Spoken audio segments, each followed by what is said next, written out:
Donc, il va falloir qu'on parle d'abord, avant des détails sur d'ailleurs, il va falloir qu'on parle du statut de l'embryon ou du fœtus dans la halakha. Donc, il va falloir définir, est-ce qu'un fœtus, est-ce que c'est considéré comme un être humain? Comme l'a dit le docteur Benchimol, est-ce que c'est considéré comme un meurtre? C'est en rapport, bien sûr, avec la réponse à cette première question. Est-ce que c'est, même si c'est interdit, et si c'est pas considéré comme un meurtre, alors est-ce que ce serait un autre interdit, mais lequel? Est-ce que serait interdit des Horaïta ou des Rabbanan? Vous savez qu'on fait une distinction entre les interdits qui viennent de la Torah et des interdits qui sont des décrets rabbiniques. Pour des juifs orthodoxes, il n'y a pas de différence. On réalise toutes les halachot de la Torah, qu'elles soient des sources de la Torah ou des sources rabbiniques, mais il y a quand même une approche différente dans des cas où il y a des problèmes, etc. Et puis, donc, à la fin, on va parler du stade du développement de l'embryon. Et bien sûr, l'important, c'est de voir, comme on l'a vu, est-ce qu'il y a des sources? Parce que la halakha, la halakha, elle est basée sur l'étude des textes. L'étude des textes qui sont la Torah elle-même, le Pentateuque, et puis après la Mishnah, la Gemara, et les différentes interprétations jusqu'à nos jours. On ne se lève pas le matin en tant que rabbin en disant je pense que c'est interdit ou que je pense que c'est permis sans se baser sur aucun texte. Donc on est obligé de retrouver les textes. Il y a des sujets, comme on l'a vu déjà dans nos études, il y a plein de textes et les choses sont claires. Et il y a des sujets où il existe très peu de textes, où il n'existe même pas du tout parce que c'est des sujets nouveaux. Sur cette histoire d'arrêt de grossesse, on a des textes qui sont déjà euh, de la source, puisqu'on a des textes dans la Torah. Dans la Torah, dans Sefer Shemot, on nous décrit une situation où il y a deux hommes qui sont en train de se battre, se mettre des coups les uns sur les autres, et une femme enceinte qui passe par là, je ne sais pas si elle est mariée avec un des deux ou non, elle reçoit un coup et nous dit la Torah, et nous fait une différence s'il y a la femme en meurt ou la femme n'en meurt pas. Donc, Vechi inotsu anashim venikfu ishaera. Il y a deux hommes qui se battent les uns avec les autres et ils frappent une femme enceinte. Veyetsu yeladea. À la suite de cette frappe, elle avorte. Ça lui fait un accouchement prématuré, elle avorte. Velo yeason. Mais il n'y a pas de grand malheur. Alors c'est déjà étonnant. Déjà, c'est un malheur extra. C'est déjà un malheur le fait que elle a perdu son bébé ou ses bébés. C'est marrant parce que c'est écrit au pluriel. Veyetsu yeladea. En plus, elle est enceinte de jumeaux, de triplés. C'est marrant que c'est écrit au pluriel. Velo yason, mais cette femme, elle ne meurt pas. Anosh ya'anesh kasher yashit alav baal haisha venatan beflilim. Nous dit la Torah, la halacha. Cet homme qui a frappé donc cette femme, il va être puni, mais puni uniquement par le fait qu'il va devoir dédommager, payer une amende ou dédommager à la suite d'une expertise je ne sais pas de qui, et il va devoir payer des dédommagements à cette femme et au mari de cette femme parce que il lui a provoqué un avortement. Veima sonye, mais si cette femme elle meurt à la suite de ses coups, Benatna nefesh tachat nefesh, alors nous dit la halacha, il devra donner sa vie par rapport à sa vie. Vous savez, on dit la loi du talion, œil pour œil, dent pour dent. Et là, il donne sa vie parce qu'il a donné, il a arrêté la vie. Mais vous savez très bien que dans la halacha, lorsqu'on parle de ça, en général, on parle pas d'un meurtre, on ne parle pas d'une peine capitale, mais là peut-être aussi, peut-être que oui, il y a une peine capitale. Mais c'est écrit de quelle manière? C'est écrit qu'il doit payer comme une peine capitale le fait qu'il a tué une femme et il aura donc. Alors après, euh, je vous préviens aussi, on va étudier certains textes qui peuvent être choquants pour des gens qui vivent aujourd'hui en France ou en Israël. Euh, on n'a pas de peine capitale, on n'a pas de ce genre de choses, donc ça a l'air choquant.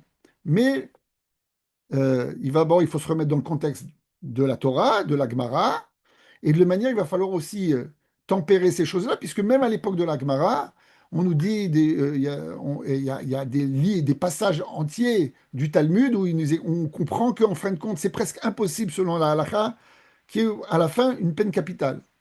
Ok. Même si dans la Torah, il y a écrit Mot Yumat, cette personne, elle doit mourir parce qu'elle a transgressé le Shabbat, parce qu'elle a fait ça, parce que ça. Dans la pratique, c'est pratiquement impossible selon les conditions qui ont été posées par les Chachamim, par la Torah elle-même. Mais ça nous montre la gravité de la chose. Ok. Donc là, on parle d'une chose très grave. Il a frappé une femme, il lui a donné la mort, donc il est passible de mort. Après, qu'est-ce qui se passera devant le tribunal? Peut-être qu'il aura des conséquences atténuantes, peut-être qu'il n'y aura pas de témoins, etc., etc. 99,9%, ça ne se termine pas par une peine capitale, mais c'est dans l'absolu, c'est ce qu'il faudrait faire. Ok. Donc nous dit Rashi sur ce passouk dans la Torah, il nous parle donc de cette situation et quand il dit Véloïe à son, et quand donc il n'y a pas de chose grave qui est passée, qui s'est arrivée, il nous dit, on parle de la femme, on ne parle pas des bébés.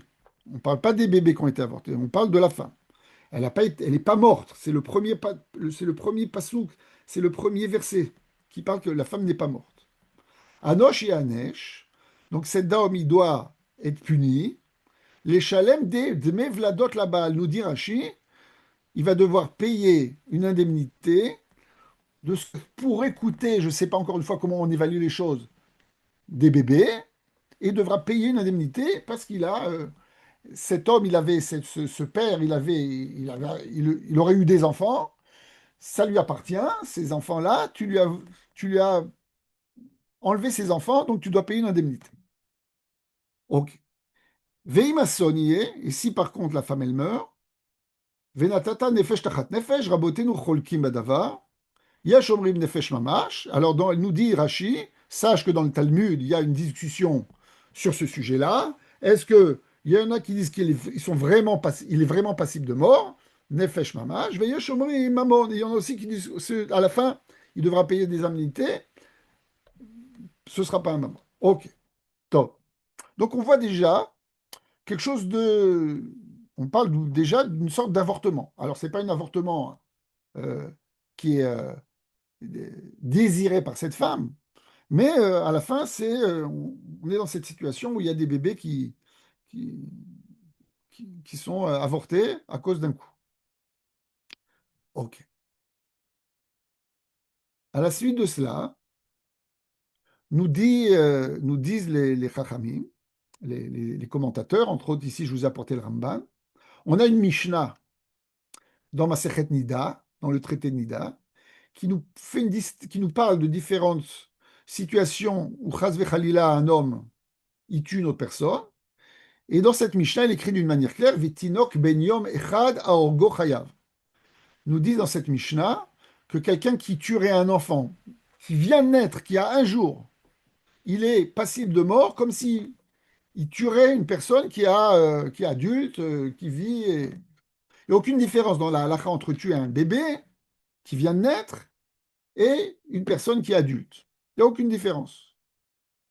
Alors nous dit le Ramban, c'est quelque chose d'étonnant. Cette Mishnah elle nous parle que uniquement d'un bébé à Oreg, Ben Yom Echad, cet enfant, il est né et il est vivant. Vedafka Ben Yom Echad. Aval Ubar, non. Ça veut dire que nous dit le Ramban, c'est la gravité de tuer une personne qui sera considérée comme un homicide, de tuer, ce qui sera considéré comme un meurtre, c'est uniquement un bébé qui est né, mais pas un fœtus. Vekra namiktiv, et d'où j'apprends cela, d'où je peux faire cette distinction dans cette Mishnah, parce que c'est écrit noir sur blanc dans cette Mishnah, mais cette Mishnah, elle se repose sur quel texte de la Torah du Pentateuque, du texte qu'on a vu tout à l'heure, du verset qu'on a vu tout à l'heure dans Sefer Shemot. Parce qu'il est écrit que la personne qui a frappé cette femme, elle doit payer des indemnités. Il n'y a pas écrit qu'elle est passible de mort. Elle est passible de mort si elle a tué la femme elle-même, mais pas si elle a provoqué l'avortement. Et on a un principe dans la halakha qui s'appelle Kimli de Rabamine. Ça veut dire quoi? Ça veut dire que si on a un acte qui est interdit selon la halakha, où il y a je dirais, deux punitions possibles, ou deux punitions qui se joignent lorsque personne fait cet acte. Automatiquement, selon la halakha, on va donner uniquement la punition grave, la plus sévère, et l'autre punition, on la laisse tomber. C'est-à-dire que si cette personne elle est passible de mort, plus elle est passible, elle doit payer des indemnités, la halakha lui dira, on te laisse tomber les indemnités, on va simplement te passer à la chaise électrique. Alors ça veut dire quoi? Ça veut dire que si une personne, selon cela, si une personne elle doit payer uniquement des indemnités, ça veut dire qu'elle n'est pas passible de mort. Et donc, elle n'est pas passible de mort parce que elle n'a pas tué un homme, un être humain vivant, elle a tué un fœtus, et c'est quelque chose de différent. Donc déjà, on voit que quand on étudie le texte de la Torah elle-même, apparemment, dans ce qui est écrit dans les 10 commandements, l'otirtsar, il est interdit de tuer une personne. L'avortement, ça ne rentre pas dans cette catégorie. Apparemment, encore une fois, vous allez voir. Après, je vais tout détruire et je vais vous apporter des opinions qui disent le contraire de ce que je vous dis maintenant. C'est ça l'étude de la Torah. C'est d'abord de bien comprendre tous les aspects de tout ce qui est dit. Ok. Donc, pour l'instant, on est dans une situation qui nous dit apparemment que c'est pas le fœtus qui, tant qu'il est dans le ventre de sa mère, il n'est pas considéré comme un être humain à part entière. Et donc, on n'est pas devant un homicide, on n'est pas devant un meurtre. Ok. La Gemara pose la question, et nous dit entre autres, elle pose la question, et elle nous dit quelque chose de. Elle nous dit, mais où est dans cette histoire où on nous a parlé d'un homme qui frappe un autre homme, et il a frappé une femme, etc. On nous parle d'une situation. On ne nous a pas dit, il est interdit de frapper une femme qui est enceinte. Voilà. De toute façon, c'est clair, c'est interdit, mais c'est pas. D'où j'apprends quand même que ce serait interdit de faire un avortement et qu'un bébé dans le ventre de sa mère, il serait considéré comme un être humain. Est-ce que j'ai une source dans la Torah? Peut-être qu'il y a quand même une source. Et les Chachamim nous apportent un verset dans Sefer Bereshit, dans Parashat Noach, et ça c'est très important que c'est dans Parashat Noach. Et dans cette paracha, vous savez qu'il y a les 7 lois, ce qu'on appelle les 7 lois noaïques, donc les 7 lois qui sont pas pour les juifs, mais pour les non-juifs. Pour les juifs, on a 613 mitzvot, pour les non-juifs, on a 7 lois dans la halacha. Et dans une de ces lois, il est écrit Shofer dam adam ba adam, damo yishafer. Si un homme frappe un homme et qui lui fait couler du sang, donc c'est un meurtre, alors il est passible de mort.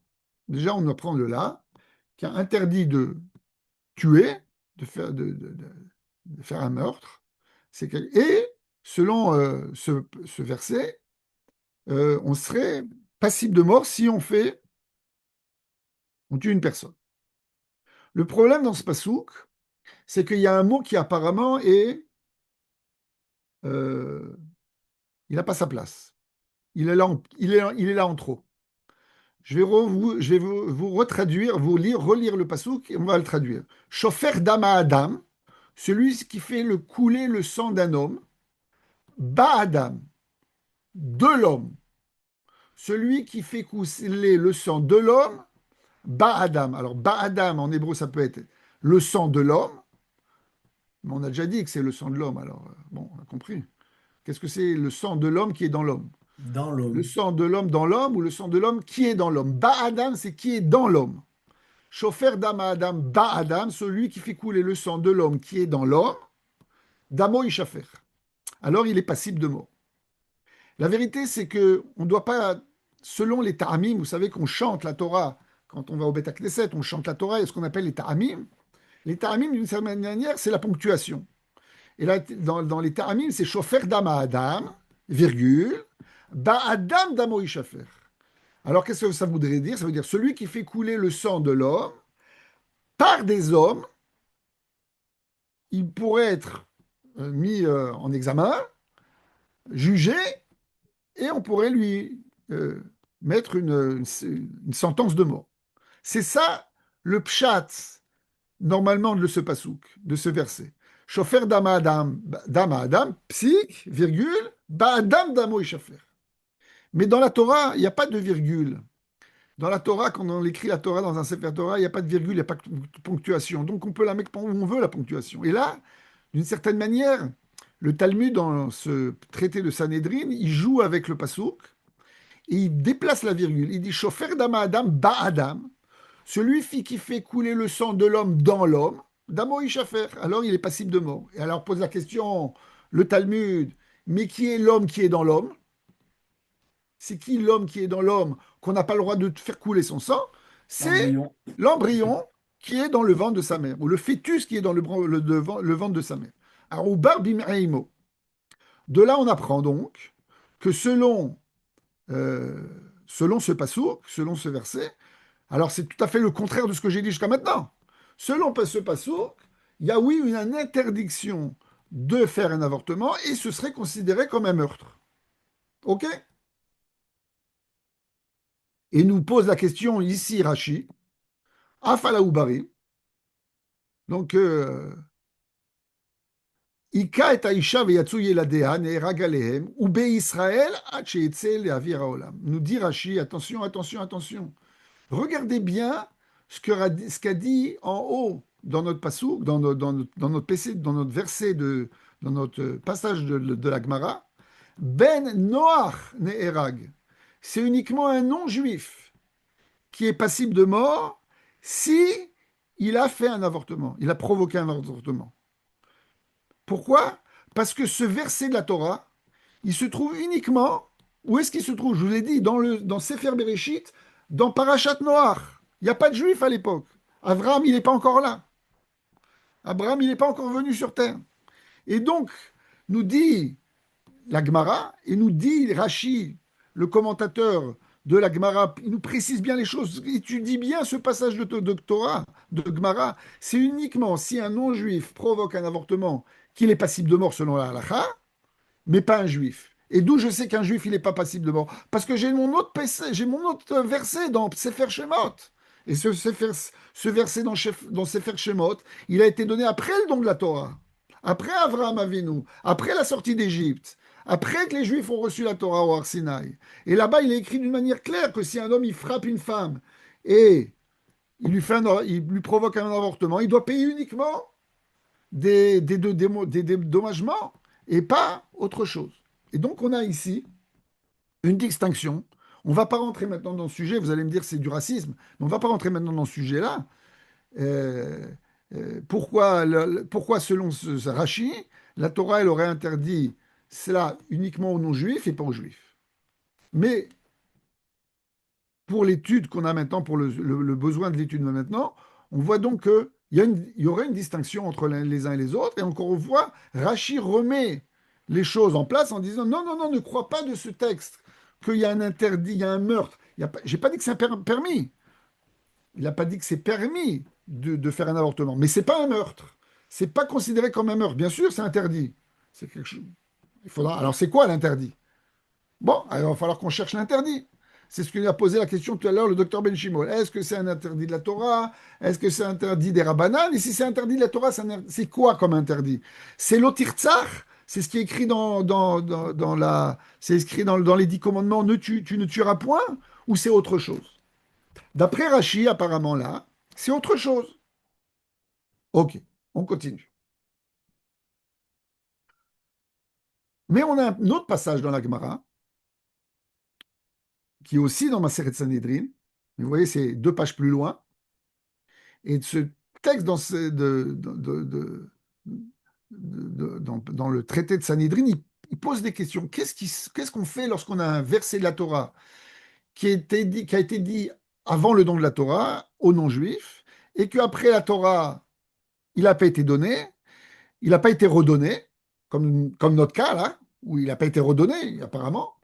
Qu'est-ce qu'on fait si il y a quelque chose qui a été donné uniquement aux juifs et non aux non-juifs? Qu'est-ce qu'on fait dans tous ces cas-là?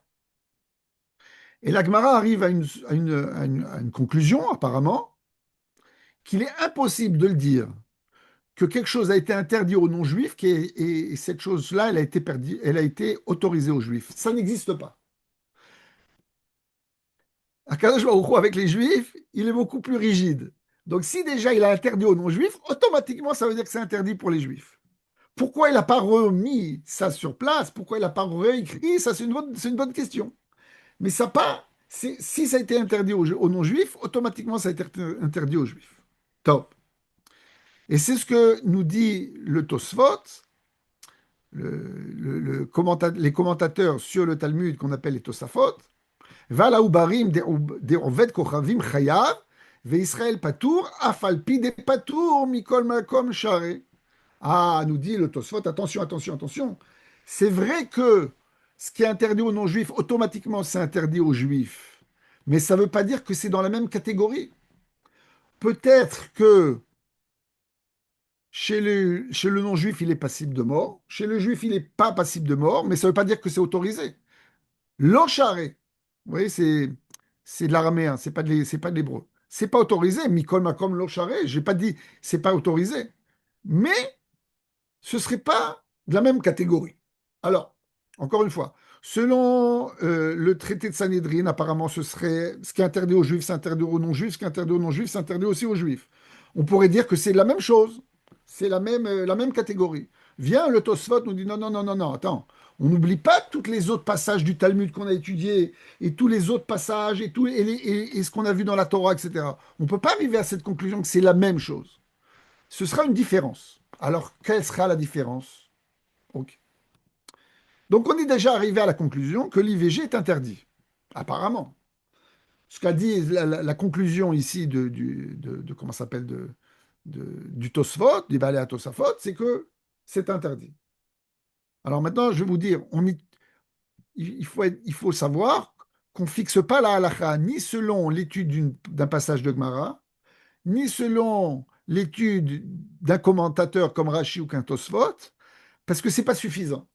Nous, la Torah, la halakha qu'on se fixe à nous-mêmes, elle a été fixée dans le Shulchan Aruch par Rabbi Yosef Karo. Bien sûr que Rabbi Yosef Karo, il se reporte, il se base sur toutes les études qui ont été faites avant lui. Mais c'est pas on peut pas prendre une petite phrase à droite, une petite phrase à gauche et prendre des conclusions. Donc il va falloir après voir est-ce que le Shulchan Aruch en parle, Bichlal, de ce sujet-là. Mais apparemment, encore une fois, si on est arrivé à ce stade-là, on a l'impression que l'IVG il est interdit, on a l'impression que l'IVG il est interdit aussi aux non-juifs et aux juifs aussi, mais que c'est pas la même catégorie. Voilà pour l'instant la conclusion jusqu'à maintenant. Donc, qu'est-ce que ce serait euh, la- qu'est-ce que serait euh, euh, la, dis- la différence entre avant la naissance ou après la naissance? On va laisser tomber maintenant cette histoire entre la différence entre les juifs et non-juifs. Je ne vais pas rentrer dans ce sujet-là.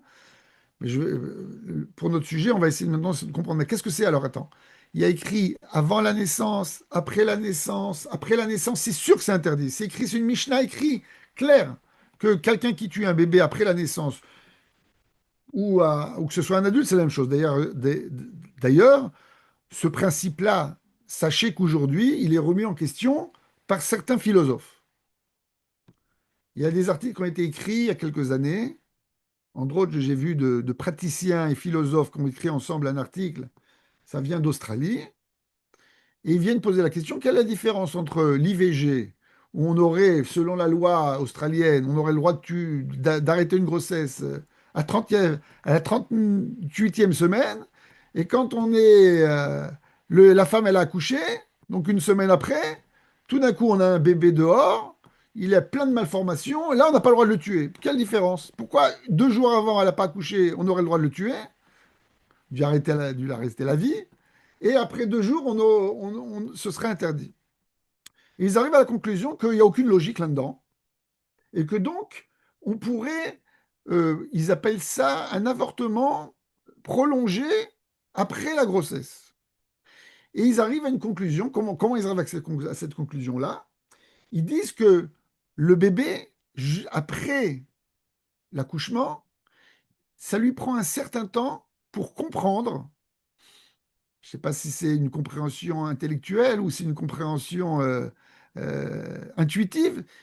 Ça lui prend un certain temps de comprendre qu'il est sorti du ventre de sa mère, qu'il est plus dépendant de sa mère et qu'il est d'une certaine manière autonome.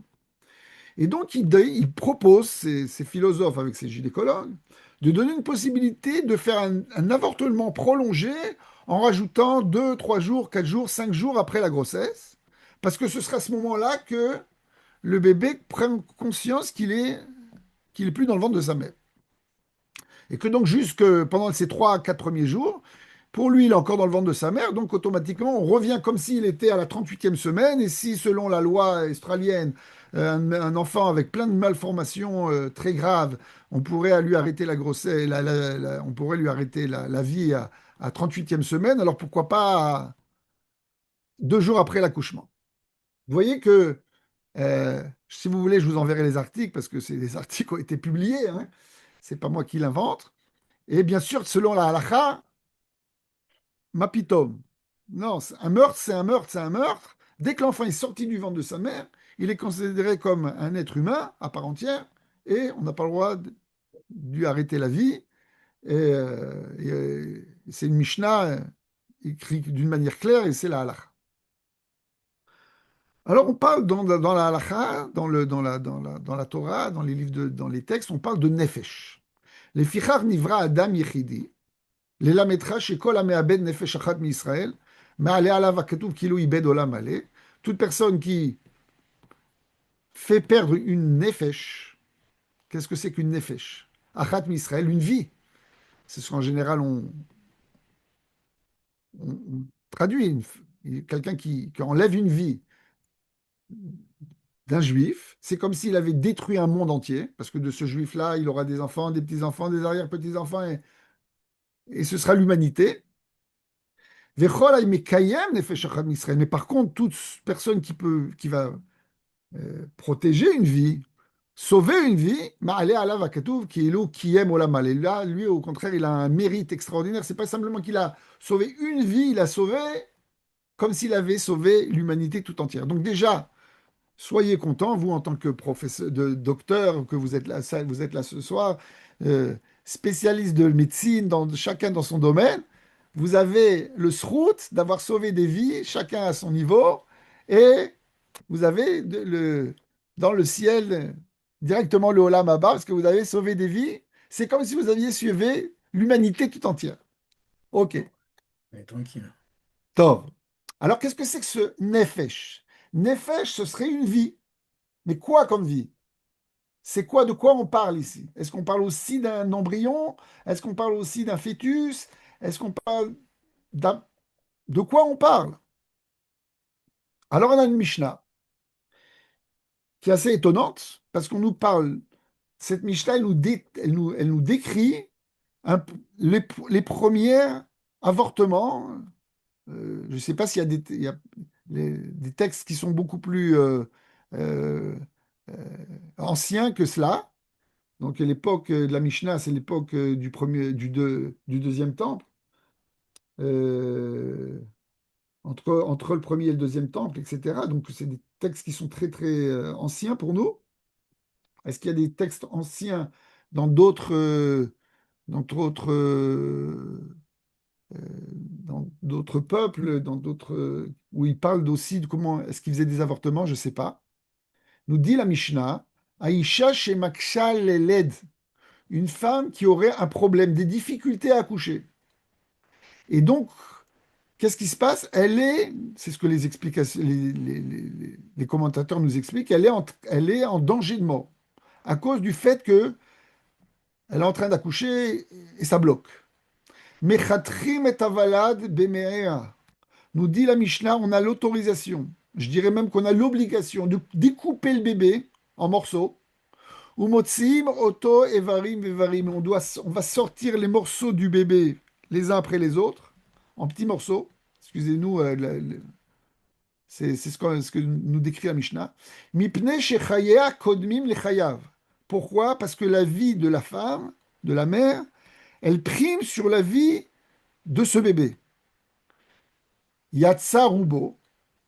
Donc déjà, on apprend quoi? On apprend quoi de cette Mishnah? On apprend que si une femme est enceinte, et ce qu'a dit le docteur Hachash tout à l'heure, si une femme elle est enceinte et que la grossesse lui provoque un risque de mourir, parce qu'elle a un problème cardiaque grave, parce qu'il s'avère qu'elle a des problèmes dans les reins, et que, ou bien parce qu'on lui trouve un cancer, il faut absolument lui faire de la chimiothérapie et de la radiothérapie, on ne peut pas faire ça quand elle est enceinte, on a le droit, on a même l'autorisation et même peut-être l'obligation d'arrêter cette grossesse pour lui sauver la vie, parce que la vie de cette femme prime sur la vie de cet enfant. Pourquoi? Parce qu'elle est vivante, elle est là, elle est vivante, elle existe. Et lui, ben lui, il n'est pas là encore. Alors ça veut dire qu'il n'existe pas. Pourquoi sa vie, elle vaut pas comme le vie de sa mère? Nous dit la Mishnah, continue la Mishnah, nous dit Yatsarubo, mais attention, nous dit la Mishnah, si la majorité du bébé est déjà sortie et que maintenant ça bloque, dans ce cas-là, à ce moment-là, on n'a plus le droit de toucher à rien. On n'a pas le droit de dire la vie de la mère prime sur la vie du bébé, et on ne peut pas dire la vie du bébé prime sur la vie de la mère. On fait rien. Pourquoi? Parce qu'on a un principe dans la halakha, she'en dochin nefesh mipnei nefesh. On n'a pas le droit de tuer une personne pour sauver une autre personne. Ok? Si on a deux personnes qui sont dans je sais pas, il y a une bouée de sauvetage, il y a deux personnes qui sont là, on n'a pas le droit de dire, bon, je vais en tuer un, comme ça je vais sauver l'autre. Il y a des dilemmes comme ça dans la halakha, ok? Mais c'est sûr qu'on n'a pas le droit de tuer une personne pour sauver une autre. On n'a pas le droit, par exemple, je donnerai un exemple, une personne qui est arrivée à l'hôpital après un accident très très grave, sous respiratoire, mais elle n'est pas dans un état de mort cérébrale. Elle est encore avec son... On a déjà étudié ensemble ce sujet-là de la mort cérébrale et que c'est considéré comme la mort ou pas la mort. Là, elle est claire qu'elle n'est pas elle n'est pas dans un cas de mort cérébrale, mais les médecins disent, bon, elle est foutue de toutes les manières. La moitié, pas tout le cerveau est grillé, mais les trois quarts du cerveau, elle est grillée. Les reins marchent plus, machin. Il y a encore le cœur qui marche. Alors on va prendre le cœur, on va le transplanter pour sauver une autre personne. La halakha nous dit c'est interdit.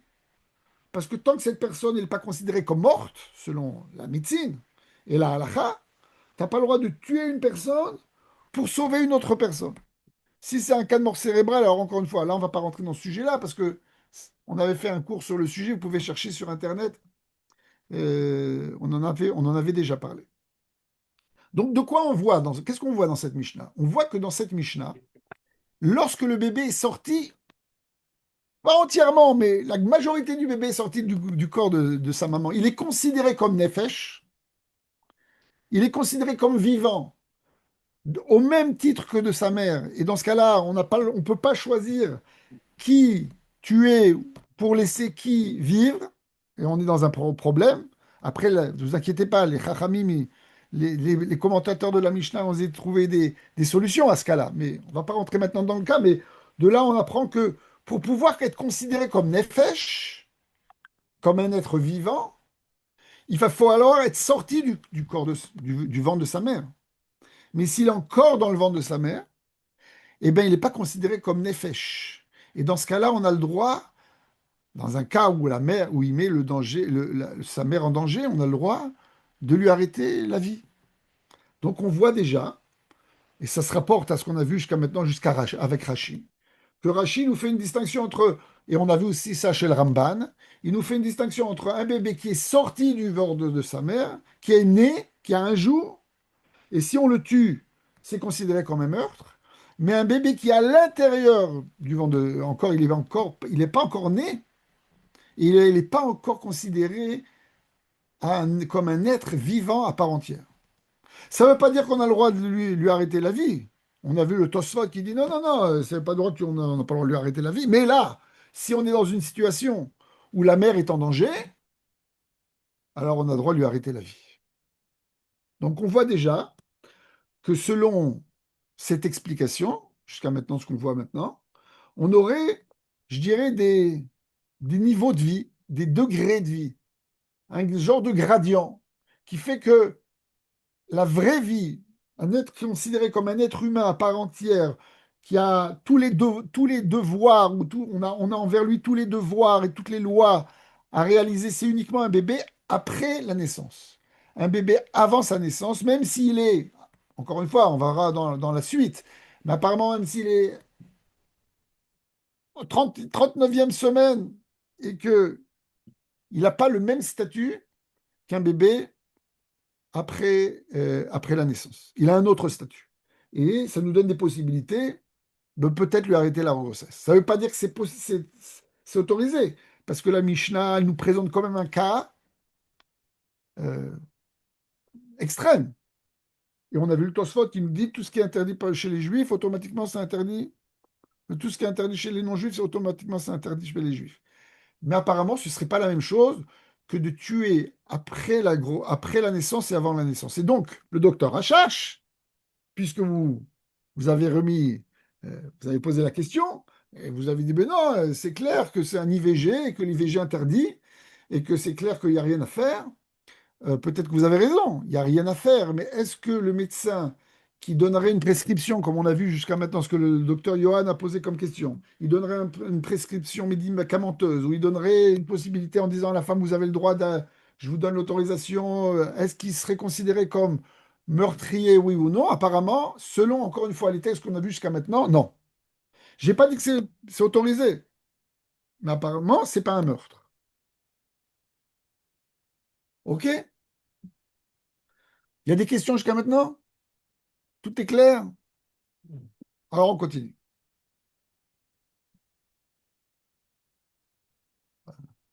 Attendez, ça revient en arrière là. Ok. Sur ce texte qu'on a vu jusqu'à maintenant, il y a Tsarosho, En no Gimbo, les fichiers Endochim Nefesh Nipne Nefesh. S'il est sorti du vent de sa mère, même majorité, on n'a pas le droit de le toucher. Il est considéré comme un être vivant. Nous dit Rashi, encore une fois, notre commentateur préféré, nous les Français, nous dit Rashi, des kolzman shelo yatsa le'avir haolam lav nefeshu. Ce que je vous ai dit comme interprétation, ce que j'ai de vous c'est écrit explicitement dans Rashi. Parce que tant qu'il n'est pas sorti du ventre de sa mère dans l'air libre, lav nefeshu, il n'est pas considéré comme nefesh. Venitan le orgo. On a le droit de le tuer, la tzilatimo, pour sauver sa mère. Aval yatsa rosho, en Gimbo. Une fois qu'il a sorti sa tête, alors là il dit que c'est pas la majorité du corps, il parle de la tête. En Gimbo, de Avel Keyelod, parce qu'il est considéré comme quelqu'un qui, est, qui, a- qui a- qui est né, qui a une naissance. Yelod, c'est un bébé qui vient de naître. Ve'en dochim nefesh nibne nefesh. Donc vous voyez ce que je vous ai donné comme explication de notre passage de Gemara, c'est ce que nous explique Rachid d'une manière explicite. Top. Alors, il y a une grande discussion dans la Gemara, à savoir, est-ce que, en fin de compte, le bébé qui est dans le ventre de sa mère, est-ce qu'il est considéré comme un être vivant à part entière, ou est-ce qu'il est considéré, en fin de compte, comme un membre de sa mère? Elle a un foie, elle a un intestin, elle a un cœur, elle a des poumons et elle a un bébé à l'intérieur. Il y a plusieurs organes dans cette femme, et il n'est pas considéré comme un être autonome, indépendant, qui a un statut juridique indépendant. Ok. Ce qui est important de comprendre de soi, on parle de juridiction en fin de compte, on parle de halakha. La halakha, c'est une manière de faire de la juridiction juive, ce qu'on appelle mishpat evri. Ok. Alors encore une fois, on, on a l'impression qu'en fin de compte, c'est ça, c'est ce que nous dit la halakha, que un fœtus dans le ventre de sa mère, il n'est pas considéré comme un être humain avec tous les droits et tous les devoirs qu'aurait un être humain. Il est considéré comme quelque chose d'autre. Mais est-ce qu'il est considéré comme un être humain minus ou est-ce qu'il est pas du tout considéré comme un être humain? est-ce qu'on aurait un passage de la Gemara, de la Mishnah, de la Torah qui nous donnerait des sources pour pouvoir élucider cela? Alors, on a une Mishnah. Alors, excusez-moi, ce soir, c'est un cours avec beaucoup de, un peu macabre, tout ce qu'on étudie ce soir, mais bon, c'est vous qui avez choisi le sujet, hein. Moi, j'aurais préféré qu'on parle d'autre chose. Nous parle la Mishnah, Isha Shei Yotza Le Orga. Une femme qui a été, encore une fois, elle est passée devant un tribunal rabbinique, et il y a eu des témoins, et elle a fait de la Avodazara, elle s'est protestée devant des idoles, elle a donné des offrandes devant des idoles, elle a blasphémé le nom de Dieu en disant que le Dieu d'Israël, je sais pas, des mots épouvantables, etc., etc. Et cetera. Et sont venus des témoins et qui lui ont dit, attention, c'est interdit de faire de la vodazara, de l'idolâtrie. Sache que dans la Torah, c'est considéré comme la chose la plus grave de la halakha. Et elle dit, j'en ai rien à faire, je le fais quand même. Mais tu sais, si tu fais une chose pareille, on va te traîner devant un tribunal rabbinique. Et ils vont te dire que tu es passible de mort. Elle dit, j'en ai rien à faire, j'accepte de mourir. Moi, j'aime Baal. Et j'aime Zeus et les dieux romains et grecs, etc., etc. Et on revient comme ça deux, trois fois, on la met en garde, etc. Et elle fait ce qu'elle fait. Et elle est donc arrivée devant un tribunal rabbinique qui décide encore une fois que cette femme est passible de mort. Mais Et qu'est-ce qu'on fait c'est- si cette femme, elle est enceinte? Est-ce qu'on attend qu'elle accouche et uniquement après qu'elle a accouché, on va lui faire la sentence, réaliser la sentence? Ou bien non? Il nous dit la Mishnah, on n'a pas à attendre. En mamtinin là, ad sheteled. On n'a pas du tout, on ne doit pas attendre. C'est pas qu'on n'a pas besoin d'attendre, on ne doit pas attendre. Je vais vous expliquer d'un bon moment pourquoi. Et donc, on va la tuer, et donc automatiquement, le bébé va mourir. Yashva la mashber. Par contre, si elle a commencé, l'accouchement a commencé. Il n'est pas sorti totalement, mais il est déjà, le bébé est déjà engagé dans le. Il a dépassé le col, il est engagé dans le vagin, et il y a des contractions. Alors, dans ce cas-là, Mamtinin, là, Hatcheteled. On attend jusqu'au moment où elle va accoucher. Et on ne va pas la tuer avant. Tiens, c'est bizarre, parce que tout à l'heure, on avait dit qu'un bébé il est considéré comme un être vivant uniquement lorsqu'il est sorti, et là, déjà, on parle qu'il n'est pas encore sorti, mais il est déjà engagé. Tiens, quelque chose d'intéressant. Et pourquoi on ne doit pas attendre, En Mamtinin là? Ben, nous dit la halakha, nous disent les commentateurs, ils nous expliquent que c'est pour le bien de cette femme. C'est ce qu'on appelle Inou Yadin. Qu'est-ce que c'est Inou Yadin? On a décidé qu'une personne, elle doit recevoir une punition, et on ne lui fait pas tout de suite. On dit tu l'auras dans quelques jours. Attends. Cette personne, ça pas simplement, elle va être punie, mais en plus, tu lui rajoutes un supplice du fait que tu lui donnes pas la punition sur place. Tu repousses et tu repousses et tu repousses et tu repousses, et ça dure des mois et des mois et des mois, et pendant tous ces mois-là, cette personne, elle est tout à fait angoissée et elle est en dépression. Si déjà, si déjà la halakha t'a dit que cette personne te dit que cette personne elle doit avoir une sentence, mets-lui tout de suite la sentence, tout de suite, le plus rapidement possible. Ne fais pas un supplice, ne sois pas un sadique, pas un sadique, un sadique, de faire en plus de la sentence, tu l'as fait macérer dans dans ses angoisses, etc., etc., etc. Non, elle doit recevoir la sentence, qu'elle reçoive la sentence. Pourquoi? Parce que on ne fait pas cette sentence parce qu'on déteste cette personne-là. On l'aime, cette personne-là. Mais la halakha, c'est la halakha. On a tout fait pour pouvoir ne pas lui donner la sentence. On a dit non, peut-être elle a pas compris et peut-être on va trouver des raisons euh, qui vont faire qu'on va pas, on va trouver des constats, comment on dit en français, euh, Une circonstance atténuante. circonstances atténuantes, etc., etc., etc. Mais non, elle est sûre, tiens, non, non, je suis pas folle, je suis complètement.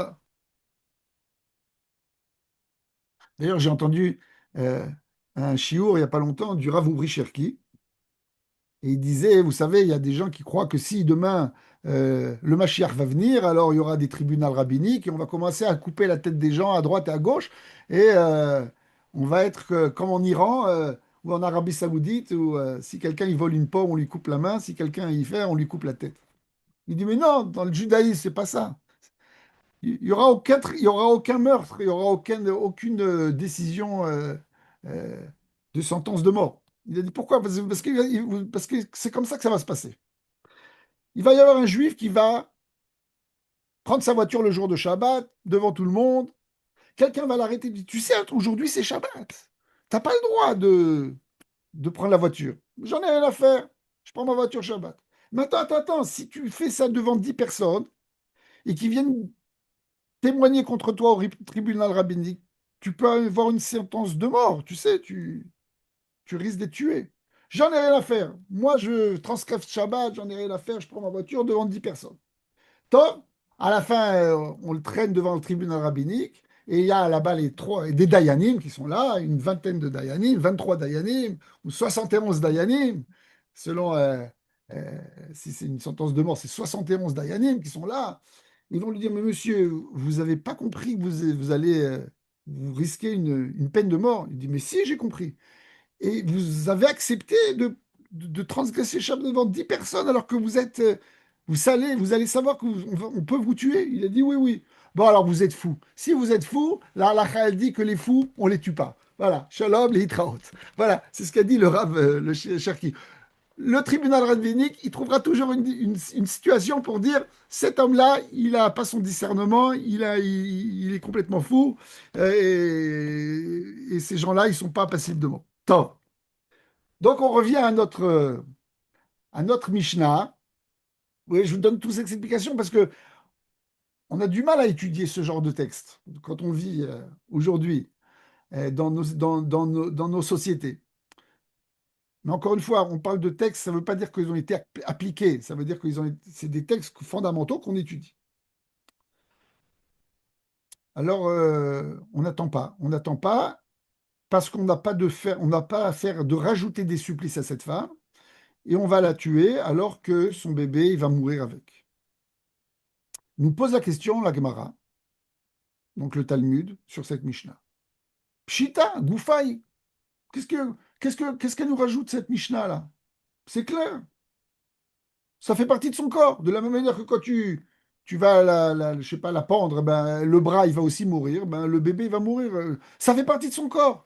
C'est pas un membre différent, autonome. Ça fait partie de son corps. Alors, si on n'a pas posé la question, est-ce que quand on va la tuer, est-ce qu'on doit, je sais pas, prendre un organe et le mettre de côté pour pouvoir qu'il continue à vivre? Non, eh ben pareil pour le bébé. Alors pourquoi, quel est le chidouche? Qu'est-ce que cette Mishnah vient nous rajouter? Nous dit la Mishnah, on aurait pu penser que tu te rappelles du passouk dans la Torah où il y a écrit que quelqu'un, quand il frappe un homme, il frappe une femme et ça fait un avortement, on doit payer des indemnités au père de ses enfants.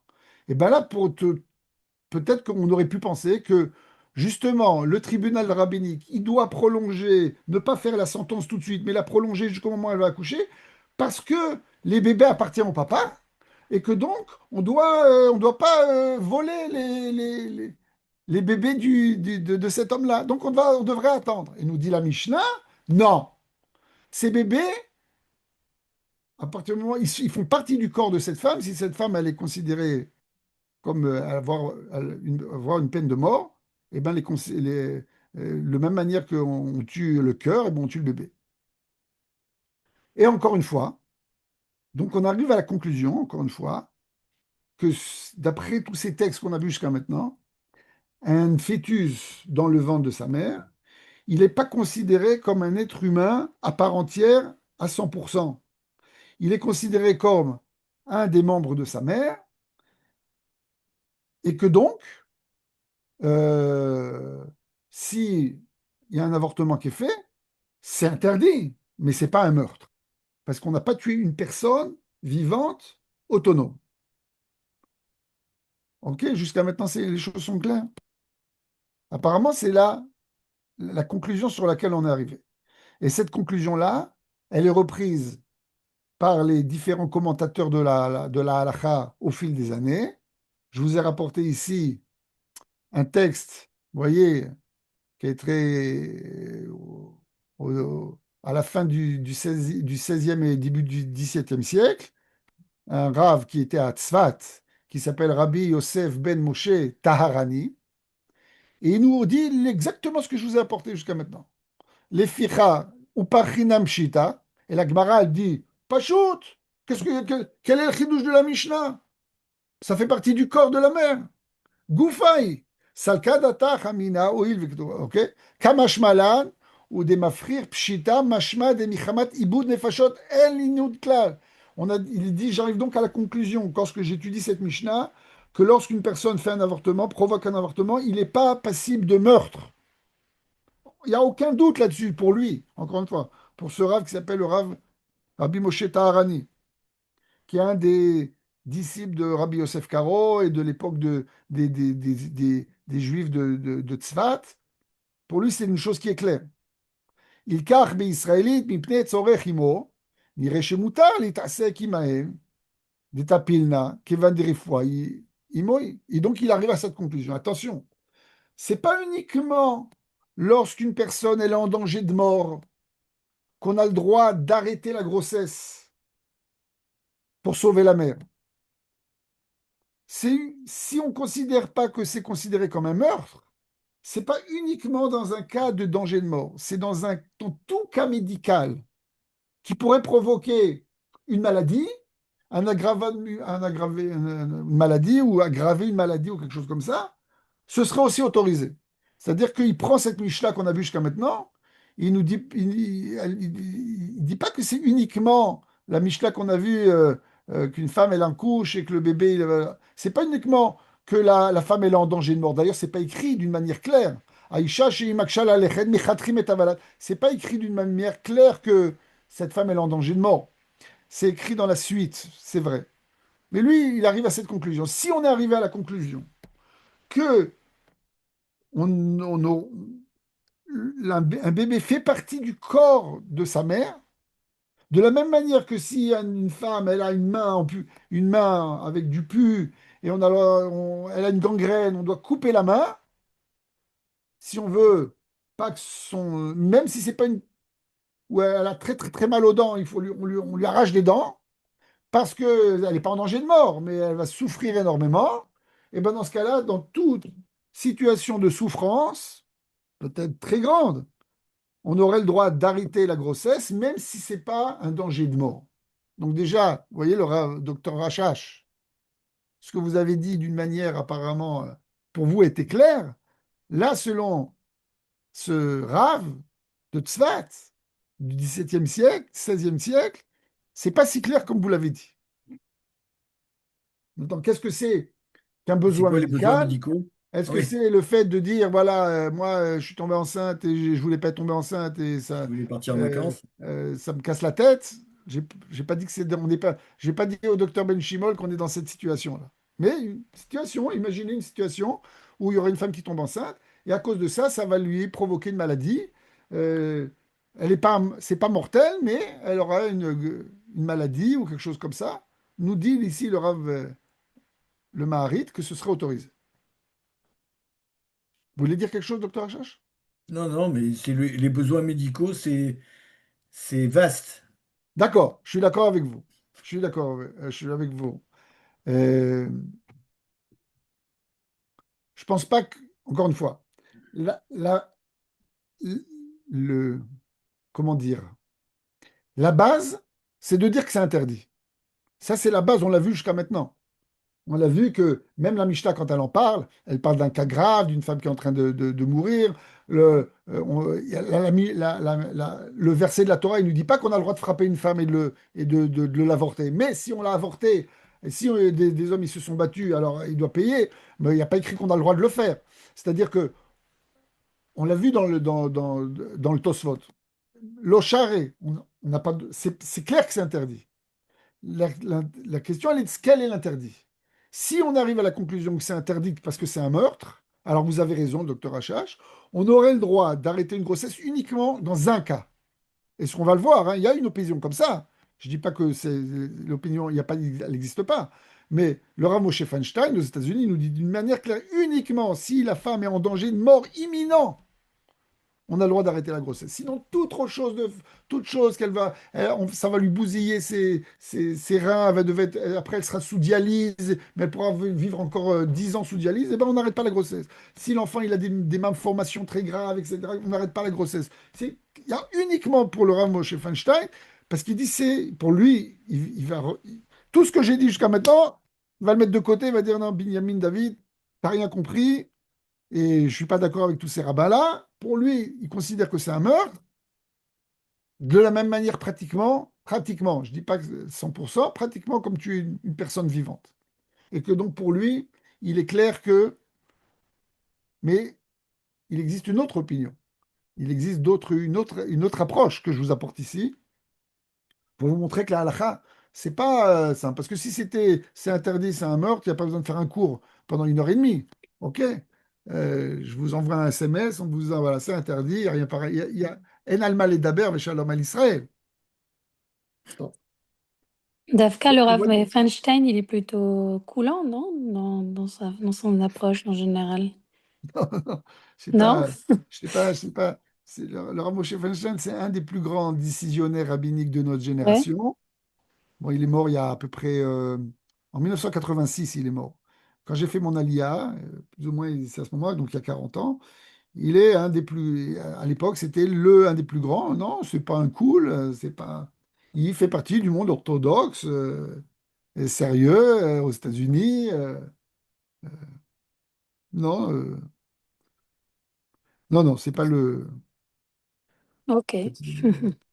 Excusez-moi, là on parle que de la mer, Attendez, mais c'est quoi votre question?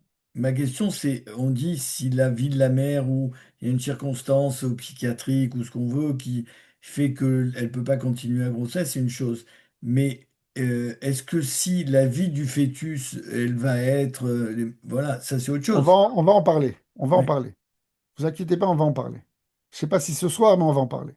On va pas pouvoir terminer tout ce sujet ce soir. Vous voyez, c'est trop compliqué, mais je voulais pas vous faire une conférence en vous disant, voilà, il y a deux avis, on dit ça comme ça, on dit ça comme ça, Shalom à Israël. Sinon, c'est pas une étude de Torah, c'est une J'ai conférence. compris. Le but, c'est d'étudier. Bien sûr. Voilà. Il y a aussi la vie du père, la vie des frères, la vie des grands-parents. Ça, c'est uniquement chez les Tunisiens. C'est que chez les Tunisiens, ouais. Tout rentre en compte. Oh, ok. Et,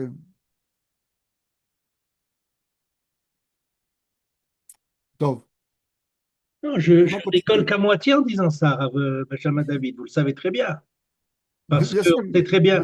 je sais très bien que tout le monde se mêle de tout, mais Peut-être que le père, Non, il a son mot non, à je veux dire. dire, il y a l'amirat du Rav Aviner qui dit quand sur un trisomique, ok, ça détruit non attendez, mais seulement, on va y arriver, on va y arriver. Vous inquiétez pas, on va arriver à tout.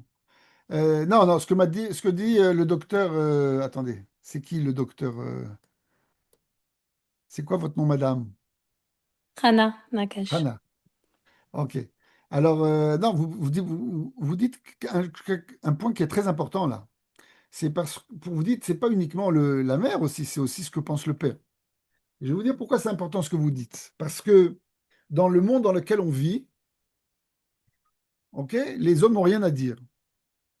Je ne sais pas ce qui se passe en France, mais pour ce qui se passe en Israël, c'est que le père de l'enfant, d'une femme qui veut avorter, selon la loi israélienne, son avis n'a aucun poids dans ce qui va se passer. En France, c'est Et- pareil. ok. Et ouais, la femme a le droit sur son corps, uniquement elle et personne d'autre. Personne ne prend en considération la vie du père. Il est clair que selon la halakha, on l'a vu jusqu'à maintenant, On a vu, on doit donner des dédommagements au père. Donc, il est clair que la vie du père, il a son importance. Oui, OK? mais le père est supposé. Le père supposé, d'accord. Ben, il est toujours supposé, le père, je suis désolé. Bah oui, c'est vrai. Mais vous avez raison, c'est une halakha. Vous savez que c'est une halakha, ça. C'est la halakha, elle dit la même chose que vous. Pourquoi? Parce que la halakha, elle nous dit, il y a écrit, Make aviv ve'imo mot yumat. Celui qui frappe son père et sa mère, il va être passible de mort. Nous pose la Gemara pose déjà la question, la question que vous avez posée. La mère, on sait qui c'est la mère. Mais le père, c'est uniquement supposé. Qui dit que c'est vraiment le père? Et si on a un doute, on ne va pas mettre une personne à mort alors que c'est uniquement un doute. Mais pourtant, la Torah elle nous dit que oui.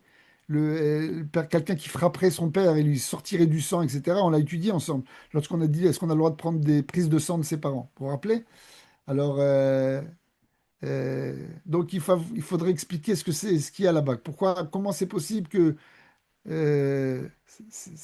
uniquement, apparemment, c'est un doute et pourtant, la halakha, c'est que on, on- on pense que c'est le père. Top, on va pas rentrer maintenant là-dedans parce que. Top. Quelle heure il est? Ça fait déjà, on a commencé à 9 heures, il est déjà à 9 heures en Israël, il est déjà presque 10h30. On va bientôt terminer là-dessus parce que après c'est trop tard et on va refaire une autre session avec, avec le docteur Alisson, vous allez fixer une autre, la suite du sujet. Alors venez, on va étudier encore quelques textes qui vont dans la même direction qu'on a vu jusqu'à maintenant. On a ici un Ramban, dont Nachmanide, ועד אתנן והורגו חייב דווקא בין יום אחד, אבל עובר לא, דלא קרינן בנפש. Il reprend la Mishnah qu'on avait vu jusqu'à maintenant, que donc un enfant, la Mishnah nous dit d'une manière claire que on est passible de mort uniquement si on tue un bébé après sa naissance, mais avant, il n'y a pas écrit. Alama de Meikara leka mishum atzalat nefesh, vekra nami ketiv de Mishalem. Ok, c'est ce qu'on a vu jusqu'à maintenant. Je ne vais pas continuer à. Ok. Euh, alors, il pose la question, le Ramban. On a vu jusqu'à maintenant, le Ramban, il va comme Rashi. Il dit qu'un bébé, avant sa naissance, il n'est pas considéré comme un être humain. Et s'il n'est pas considéré comme un être humain, c'est pas un meurtre de le tuer. On n'a pas dit que c'est autorisé, c'est pas un meurtre. Pose la question, le Ramban. On a une Mishnah dans Masechet Arachin qui nous dit comme ça. Amar Rav Nachman, Amar Shmuel, Aïcha sheyashva ala mashber ou meta beshabbat. Si une femme elle est en train d'accoucher et elle est en train de mourir en couche et on est le jour de Shabbat, nous dit la Mishnah, on n'a aucun scrupule, on prend un couteau, on coupe le ventre de cette mère et on sort le bébé pour lui sauver la vie. Nous pose la question le Ramban. Attends, attends, attends, attends, attends. Si une femme elle est en train de mourir et on a dit que le bébé, il fait partie du corps de sa mère qu'on l'a vu jusqu'à maintenant. Ça fait partie un des membres de sa mère. T'as pas le droit de couper le Shabbat, couper une femme en morceaux. C'est interdit.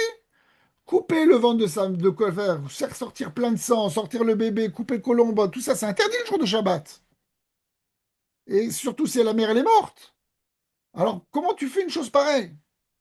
Si tu considères que le bébé, il fait partie du ventre, encore une fois, il a pas une vie autonome, il n'est pas un être humain à part entière, pourquoi tu te permets de transgresser le Shabbat alors qu'on a vu qu'une femme qui est passible de mort, on la tue et on ne fait pas du tout attention si le bébé il va vivre, il va pas vivre, etc. On n'attend pas qu'elle accouche pour le bien de sa mère, pour pas qu'elle souffre psychologiquement. Alors pourquoi ici tu permets de couper de transgresser le Shabbat? Et nous dire le Ramban, réponse du Ramban, la kashia. I atam amra Torah chalel Shabbat achat, kede sheyekayem Shabbatot arbe. Nous dit le Ramban, j'ai une très bonne réponse à vous donner, une réponse qui est écrite dans la Gemara, dans Masechet Shabbat. Et lorsqu'on a posé dans la Masechet Shabbat, pourquoi on a le droit d'être Mechalel Shabbat? Pourquoi Shabbat, on a le droit de transgresser le Shabbat pour sauver des vies?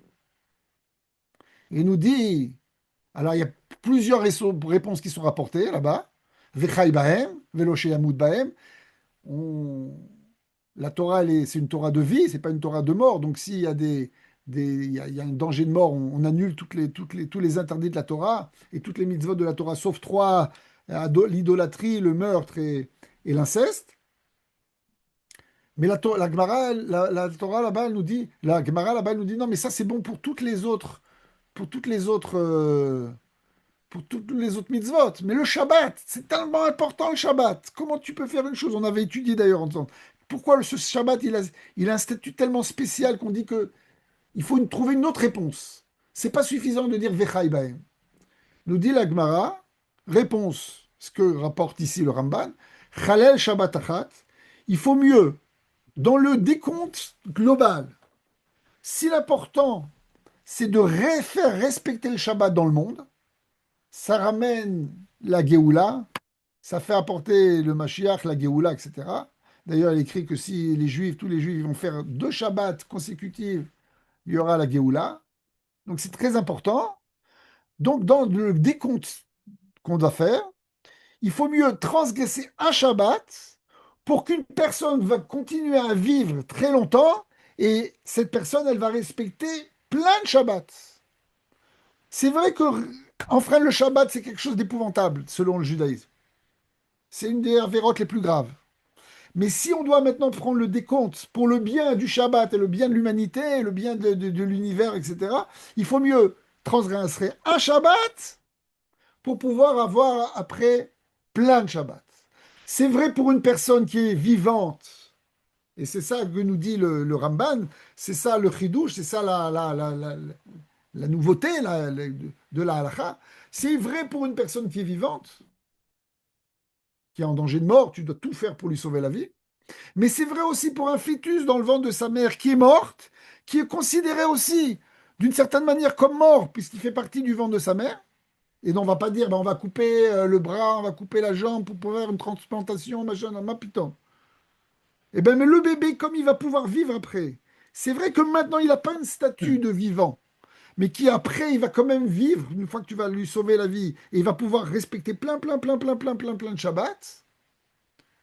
Alors tu as le droit de transgresser le Shabbat. Vous voyez la réponse du Ramban? La Ramban ne nous dit pas, il nous dit pas, ah, tu as le droit de respecter, tu le droit de couper le ventre de sa mère, le sortir parce que c'est un être vivant. Et un être vivant, on doit lui sauver la vie. V'chai bahem. Non, il nous dit pas ça. Il dit, c'est vrai que c'est pas considéré comme un être vivant. Parce que tant qu'il n'a pas été accouché, il n'est pas considéré comme un être vivant à part entière. Mais pourquoi on doit lui sauver la vie? Pas pour ce qui est son statut maintenant, pour ce qu'il va devenir. OK? Donc encore une fois, on est toujours dans la même, je dirais, dans la même vue des choses, dans la même optique des choses, c'est de dire que le bébé, le fœtus dans le ventre de sa mère, il n'a pas considéré comme un être humain à part entière, et que donc, ce ne serait pas considéré comme un meurtre de le tuer. Je n'ai pas dit que c'est autorisé, c'est interdit, mais il va falloir trouver quelle est la raison pour laquelle ce serait interdit.